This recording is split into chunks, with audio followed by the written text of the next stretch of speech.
పువ్వులను, కొండలను, నదులను, సముద్రాన్ని, ఆకాశాన్ని, వెన్నెలను ఆస్వాదిస్తున్నాం.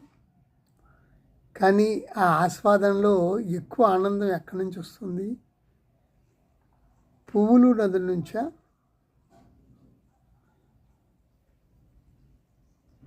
ఆనందం మనలోనే ఉన్నది. ఆస్వాదించగల మనోస్థితిలో మనం ఉంటే మాత్రమే పువ్వులు, కొండలు ఆనందాన్ని ఇవ్వగలం. లేకుంటే అవి మనకు ఆనందాన్ని ఇవ్వలేకపోవడమే కాక కొన్ని సమయాల్లో ప్రగాఢ దుఃఖానికి కూడా అవి మనకి లోను చేస్తాయి.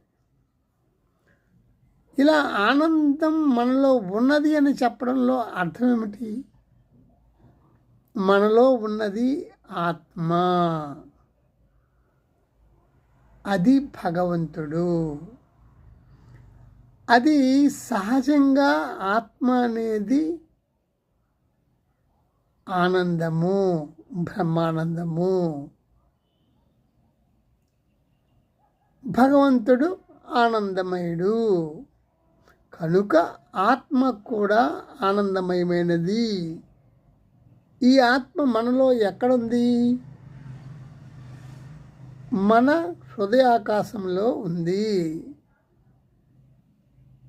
ఎస్. కాబట్టి ఆ ఆత్మ ఉన్నందువల్లనే మనము ఆనందాన్ని పొందగలుగుతున్నాము. అంతేగాని నదులు, పువ్వులు, సరస్సులు మనకు ఆనందాన్ని ఇవ్వట్లేదు. ఆనందం మనలో ఉన్న ఆత్మ వలన జనిస్తుంది. ఇది గమనించాలి. ఓకే. సో ఆ ఆత్మని నీవు గుర్తించాలి. ఎలా గుర్తిస్తావో చాలా మార్గాలు ఎన్నో వీడియోస్లో చెప్పాను. ఆ ఆత్మ వల్లనే అన్ని పనులు నువ్వు చేయగలుగుతున్నావు, ఆనందాన్ని పొందగలుగుతున్నావు. నీ మనస్సు వల్ల